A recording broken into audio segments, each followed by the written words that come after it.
बगल वाला दूसरी जन को बोले यीशु मसीह आनंद देने के लिए आए। दूसरी जन को बताइए बढ़िया से बताइए। यहाँ पर जो हम लोग यीशु मसीह के आगमन की तैयारी कर रहे हैं, हमेशा धन्यवाद हो कि हम लोग आज के दिन इस देशवासी दास को वेट करते हुए मतलब प्रभु की महिमा करते धन्यवाद करते हैं और उम्मीद करते हैं प्रभु हम सबों के संग होगा।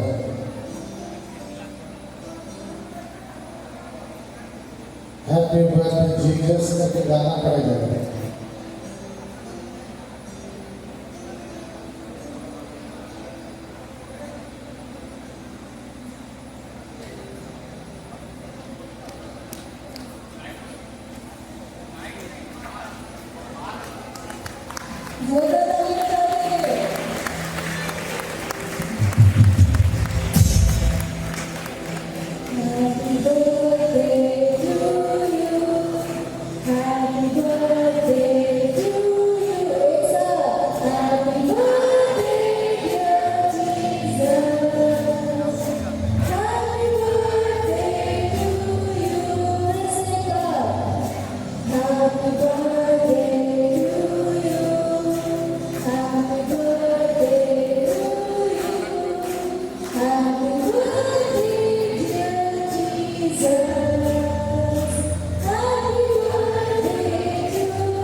पढ़ सकते हैं मत्ती सुसमाचार 1:21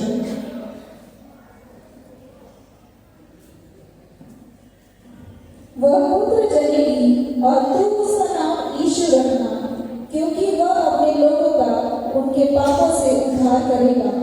आइए हम प्रार्थना करें। सर्वशक्तिमान श्री पिता परमेश्वर, हम आपके नाम में आते हैं आज प्रभु जी, इस क्रिसमस गैदरिंग में आते हैं और आज प्रभु आपके वचन को हम सब यहाँ सुन करके आशीषित तो होना चाहते हैं, क्योंकि आपने अपने नाम से बड़े नाम से प्रभु तुमने वचन को महत्व दिया है। वो वचन को धन्य हुए जो सुनते हैं, धन्य हुए जो श्री बातों को पढ़ते हैं, सुनते हैं और मानते हैं और इसके अनुसार चलते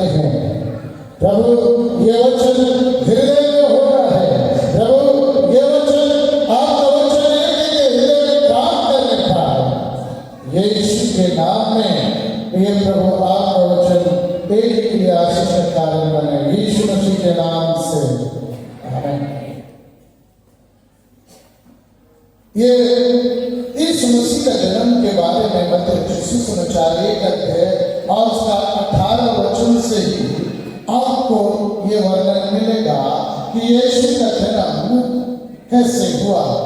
और सारी दुनिया में मत्ती सुसमाचार का किताब को पहले क्यों रखा गया है, वैज्ञानिक लोगों ने, लेखक लोगों ने क्यों रखा है, और इतना सुंदर ढंग से यीशु का जन्म का वर्णन इस मत्ती सुसमाचार में पाया जाता है। यीशु मसीह के जन्म के बारे में हम और आप पहले कई घटनाओं को देखते हैं, और इसमें ये देखने को हम लोग को मिलता है कि यीशु मसीह का जन्म के बारे में कि वो कैसे इस संसार में हमारे और आपके लिए आया है। और तब यहाँ पर कुछ लोग हैं जिनका व्यक्तित्व का नजर आता है। यीशु मसीह का इस संसार में आने का पहला मुख्य रोल मरियम के बारे में कहा जाता है। अगर 18 वचन में हम लोग देखते हैं कि यीशु की माता मरियम, जिसका मंगनी यूसुफ के साथ हो गई, मरियम और यूसुफ का नाम पहले आता है यीशु मसीह को लाने वाला में से। मरियम के जीवन के बारे में हम लोग अगर देखना चाहते हैं तो मरियम एक बहुत सुंदर कन्या थी। मरियम के बारे में अगर देखना चाहते हैं तो आइए मेरे साथ लूका सुसमाचार में खुलिएगा, और वहाँ मरियम के बारे में अगर आपको देखेंगे तो मरियम लूका सुसमाचार 1 अध्याय और उसका 46 वचन में ऐसा लिखता है, पढ़िए। तब मरियम ने कहा, मेरा प्राण प्रभु की बड़ाई करता है, हाँ, और मेरी आत्मा मेरे उद्धार करने वाले परमेश्वर से आनंदित हुई। बस इसके बारे में, मरियम के बारे में, वो कैसी बहन थी किसी का बहन नहीं होगी, लेकिन आज हम लोग यीशु मसीह की माँ के रूप में जान रहे हैं, और यीशु की माँ थी हम लोग जानते हैं। मेरे प्रियो, मरियम के बारे में कुछ अच्छी बात दिखाई देती है यहाँ पर। मरियम परमेश्वर की बड़ाई करने वाली में से है। मरियम परमेश्वर की स्तुति गीत गाने वाली में से है। इसलिए प्रभु का धन्यवाद हो मेरे प्रियो। ओ कहती है मरियम, जब इनके जीवन में ये संदेश आया है, उसका मंगनी हुआ है, परमेश्वर के वचन के अनुसार वो परमेश्वर का संदेश आया, मरियम खुशी और आनंद से भर गई और परमेश्वर की बड़ाई करती है। शुरू में तो बहुत सारे सवाल हुआ, भयभीत हुई, लेकिन जब स्वर्गदूत बोल रहा है, जब परमेश्वर से बोल रहा है, मरियम वो परमेश्वर को धन्यवाद देती है, और क्योंकि वो धन्यवाद करने वाली, स्तुति करने वाली बहन थी। ताली बजाकर प्रभु का धन्यवाद करें। बोलिए हालेलुया, हालेलुया। बहन को बताएं, हमें प्रभु की स्तुति करने वाला होना है। आवाज नहीं सुनाई दे रहा है। हमें बगल वाला का हाथ मिला के बोलिए, हमें बहन लोग भाई लोग नहीं, बहन लोग को मिलना है। हमें परमेश्वर की बड़ाई करने वाला होना है, स्तुति करने वाला होना है। बोलिए हालेलुया।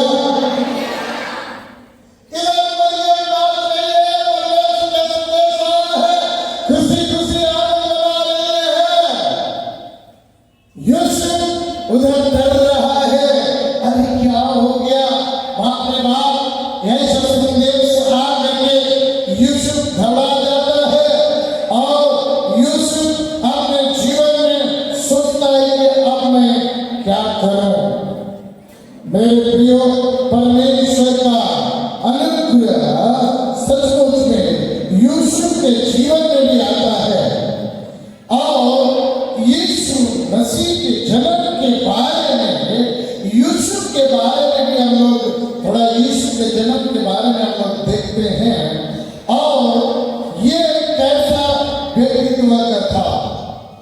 मरियम परमेश्वर की स्तुति करने वाली थी, प्रार्थना करने वाली थी, आनंद मनाने वाली थी। इसीलिए यीशु मसीह उसके जीवन से होकर आया। हालेलुया। मत्ती सुसमाचार ये कहती है और उसका 24 वचन, जब यूसुफ को परमेश्वर के अनुसार जब ये बात आया कि इसका नाम यीशु रखना,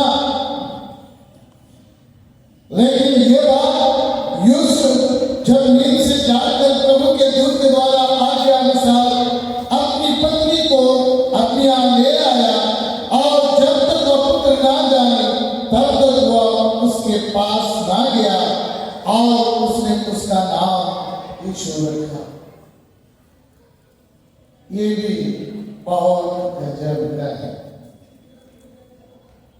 बाइबल में ये बात पता चलता है, पत्नी बना लिया लेकिन शारीरिक रीति से नहीं, आत्मिक रीति से। बोलेंगे हालेलुया।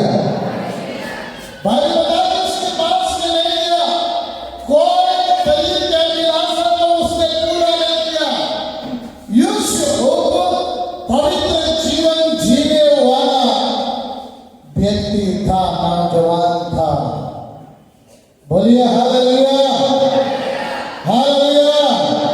भाई लोग बोलिए, अपना बगल में भाई लोग बैठा है, हमें पवित्र जीवन जीना है। अगर आपसे सही क्रिसमस का संदेश वो देखा जाए तो इधर ये कुआरी पवित्रता से भरी पड़ी है, और यूसुफ भी पवित्रता में जीवन जीता है। और इसीलिए परमेश्वर का स्वप्न यूसुफ के पास में आता है। भाई लोग कितना लोग स्वप्न देखते हैं? हमारे और आपके जिंदगी के लिए कितनी अच्छी बात होगी कि हम यूसुफ के समान अपने जीवन को प्रभु की आज्ञा जब तक नहीं है तब तक वो अपने पास में रखा है। और बाइबल बताती है कि वो प्रभु के दूत के आज्ञा के अनुसार काम कर रहा है, वचन की आज्ञा के अनुसार कर रहा है, परमेश्वर के व्यक्तित्व के अनुसार काम कर रहा है। और बाइबल बताती है जब यीशु मसीह जन्मा, बाइबल बताती है कि उसका नाम यीशु रखा। यूसुफ, मरियम भी, यूसुफ भी, दोनों मिलकर के उसका नाम यीशु रखने के लिए बोला गया। क्यों यीशु नाम? मेरे लोगों, यीशु का नाम इसलिए रखने के लिए बोला गया कि वो अपने लोगों को उनके पाप से उद्धार करेगा। दुनिया में पाप बहुत बड़ी समस्या थी, नौजवानों के लिए, भाइयों के लिए, बहनों के लिए। उन दिनों में कुआरियों का होना, और उन दिनों में हम और आप इतिहास में देखते हैं, कुआरा होना एक बहुत बड़ा चैलेंज था। आज भी चैलेंज है, लेकिन परमेश्वर का उपस्थिति ने सब गड़बड़ी को ठीक कर दिया। मरियम को प्रभु की महिमा के अनुसार चलने के लिए आज्ञा मिला, यूसुफ को परमेश्वर के वचन के अनुसार चलने के लिए आज्ञा मिला, और चला, जिसके कारण से यीशु मसीह इस संसार के माध्यम से आएगा। बोलिए हालेलुया, हालेलुया, हालेलुया। कितनी कठिनाई हुई, उनको क्या क्या मिला? मैं चंद बातों को बोल करके समाप्त करना चाहूंगा। पहला बात, जब मरियम को आई बात कि तुम्हारे अंदर ऐसा होने वाला है, तू गर्भवती होगी। पहला बात मरियम के जीवन में बदलाव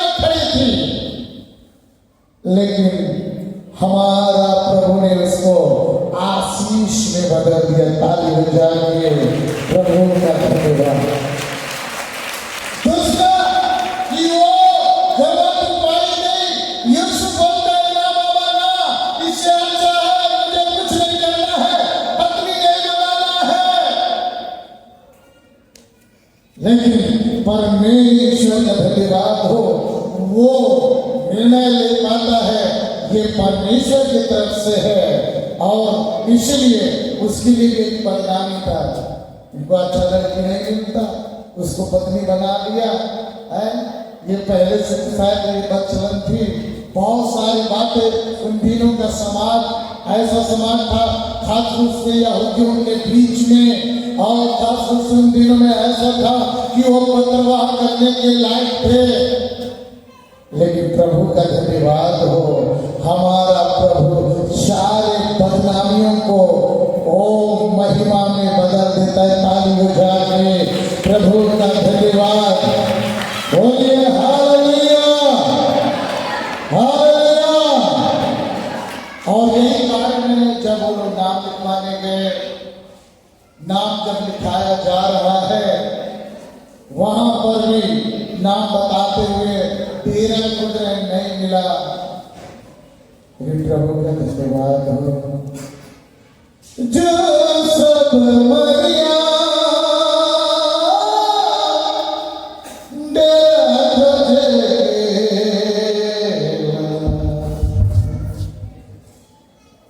डेरा खोजा डेरा नहीं मिला,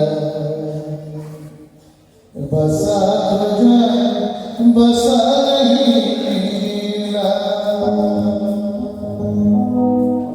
है डेरा खोजा डेरा नहीं मिला, बसा खोजा बसा नहीं मिला।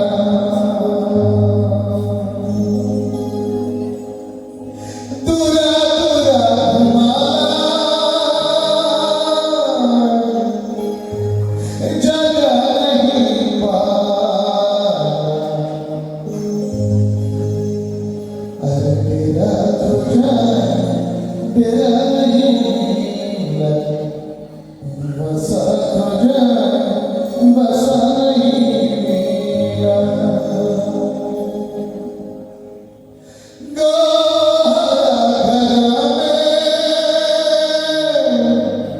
प्रभु यीशु जना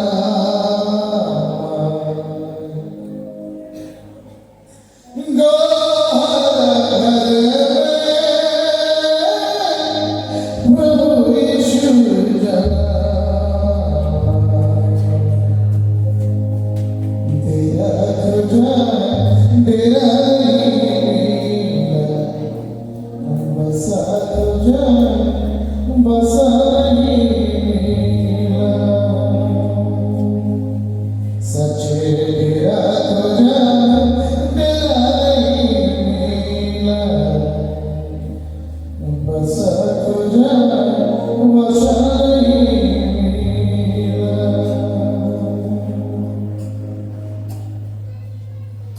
पहली बात बदनामी, दूसरी बात तकलीफ नजर आता है यीशु मसीह के जन्म में, और एक जगह को ढूंढ रहे हैं, नहीं मिला। एक गौशाला में जहां पर यीशु का जन्म होना एक बहुत बड़ा बदनामी, बहुत निम्न स्तर का। मैं समझता हूं यहां में से किसी का जन्म किसी का हॉस्पिटल में होता है, हम सब से अधिकतर लोगों के किसी का घर में अच्छे लोगों के द्वारा होता है, लेकिन गौशाला में आप समझ सकते हैं यूसुफ और मरियम केवल दो हैं, लेकिन हमारा प्रभु यीशु मसीह जन्मा है। ताली बजा के प्रभु के धन्यवाद बोले, हालेलुया। इसलिए कलमा कि हमारे बदनामी को समाप्त करे। पाप के जंगलों में बदनाम होते हैं, पाप के जंगलों में सिर नीचा होता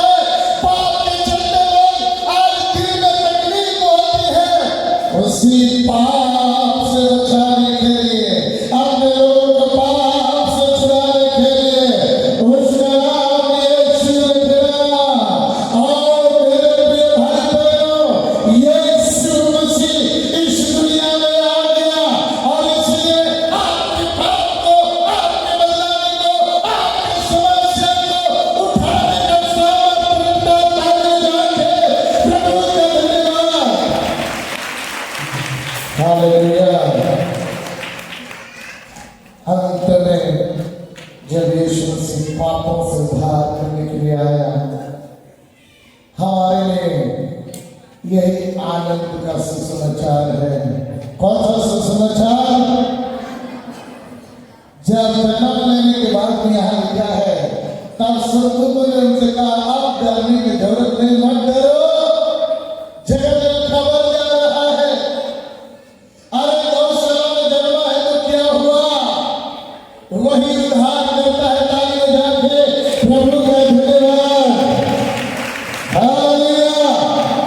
राजा लोगों का जन्म महल में हो सकता है, लेकिन हमारा प्रभु यीशु मसीह इस दुनिया का उद्धार करता गौशाला में जन्मा है तो क्या हुआ? स्वर्गदूत बता रहा है, संदेश दे रहा है, और मेरे लिए लोग रात में पहरा दे रहे थे, जिनका घर नहीं था, जिनका छत नहीं था, रात में लोग ठंड में ठिठुर रहे थे। ऐसे समय में उनको आनंद का बात ऊपर से पूरा झुंड उतर के आता है, स्वर्गदूतों का झुंड महिमा करते हुए, और आकाश में महिमा और पृथ्वी पर शांति की हो कहते हुए लोग आनंद का सुसमाचार दे रहे हैं। आमीन। हालेलुया। बोलिए हालेलुया। हालेलुया। यही है क्रिसमस गैदरिंग में शामिल हुए हैं। लोगों को, हम लोग को बताना है, गौशाले में जन्मा हुआ ही हमारा उद्धार करता है। बोलिए हालेलुया। जिसको लोग बदनाम कृष्णा कहते, कैसा कैसे ये जन्म लिया, वही हमारा उद्धार करता है। उसी के नाम में छुड़ाई है, उसी के नाम में उद्धार है, उसी के नाम में शांति है। बोलिए प्रभु यीशु मसीह की, राजाओं की जय, राजा की। और लिखता है, प्रयाण का सुसमाचार सुनाना सब लोगों के लिए है, यीशु महिमा है। बोलिए आमीन। हालेलुया। हालेलुया। हालेलुया। इसलिए आज सारी दुनिया में, आज हमने देखा पेपर में, हम लोग का झारखंड का हाई कोर्ट के अंदर में, और हम लोग का कहीं कहीं पर जगह जगह पर, सब जगह कोई ऐसा जगह नहीं, यहाँ तक कि जेल खाना में कैदियों का छुटकारे का संदेश, यीशु जन्मा है उसका संदेश दिया जा रहा है। ताली बजा के प्रभु का धन्यवाद। जहाँ न्याय, जहाँ लोग, वकील लोग अन्याय से भरे पड़े हैं, लेकिन आज वहीं पर एक वकील संदेश दे रहा है, यीशु मसीह का जन्म हम लोगों के लिए हुआ है। ताली बजा के प्रभु का धन्यवाद। इन दिनों में खड़े लोग थे, आपके अगल बगल में कौन है? अगर सच्चे गैदरिंग के बाद में आप जा रहे हैं, तो आप अगल बगल वाले लोगों को बोलिए, उनके साथ भी आप क्रिसमस मनाइए। बोलिए हालेलुया। हालेलुया। इसलिए इंडिया के अंदर, पूरी दुनिया में सबसे अधिक यीशु मसीह का जन्म को लोग याद करते हैं, और हम लोग से ज्यादा सबसे पहले ये रोलेक्स बेचने वाला लोग, हो सकता है वो लोग यीशु मसीह को ग्रहण नहीं किया। ताली बजा के प्रभु का धन्यवाद। हालेलुया। ये सब फूल बेचने वाला किसके लिए वो लोग ये सब दिखा रहे, ठंडी ले लो, खुशी मनाओ, उनको मालूम है एक यीशु मसीह उद्धार करके जन्मा है। बोलिए हालेलुया। हालेलुया। जो सब लोगों के लिए है आनंद का सुसमाचार। कौन सा सुसमाचार? उसी की बात नहीं है कि आज चरनी में नहीं है, गौशाले में नहीं है, वो राजाओं का राजा बना और स्वर्ग में विराजमान राजा है। ताली बजा के प्रभु का धन्यवाद। असली संदेश यही है, यीशु आया, हमें बचाया और आने वाला है। नारा लगाएंगे, यीशु मेरे लिए आया। मेरे लिए मतलब इधर होना चाहिए, इधर कहीं ना साफ बोलिए।